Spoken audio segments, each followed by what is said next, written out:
இன்றைய நவீன தீண்டாமை என்ன? படித்து பட்டம் பெற்றவன் சொந்த சாதியில் பெண்ணை தேடுகிறான். பசியோடு இருக்கும் மனிதர்களை கோவில் வாசலில் பார்த்துவிட்டு கோவில் உள்ளே சென்று பசியில்லாத கடவுளுக்கு பாலும் பழமும் கொடுக்கிறான். படித்து பட்டம் பெறுவது நாம் அறிவை வளர்த்துக் கொள்வதற்கு. அறிவை வளர்த்துக் கொள்வது எதற்கு? நாம் பகுத்தறிவு பெறுவதற்கு.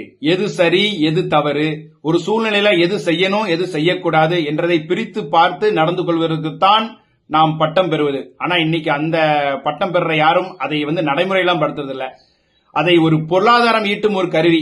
ஒன்னு படிச்சு ஒரு கவர்மெண்ட் வேலைக்கு போயிடணும், இல்ல பிரைவேட் வேலைக்கு போயிடணும், இல்ல ஏதாவது ஒரு தொழில் செய்வதற்குத்தான் நம்ம பட்டப்படிப்பை பயன்படுத்துறமே தவிர்த்து நம் பண்பானவனாக ஆகுவதற்கும் இல்லை ஒரு பகுத்தறிவு பெறுவதற்கான ஒரு பட்டப்படிப்பை இங்க யாரும் படிக்கிறதுலாம் இல்ல. மொத்தத்துல வேலைக்கு போனோம், நான் நல்லா இருக்கணும் அப்படிங்கிற ஒரு சுயநலத்தை தான் இந்த சமுதாயம் நம்மளுக்கு கத்துக் கொடுக்கக்கூடிய ஒரு சூழ்நிலையிலே இந்த அரசியலும் நமக்கு இருக்குது. கற்றுக் கொடுப்போம் நம் குழந்தைகளுக்கு.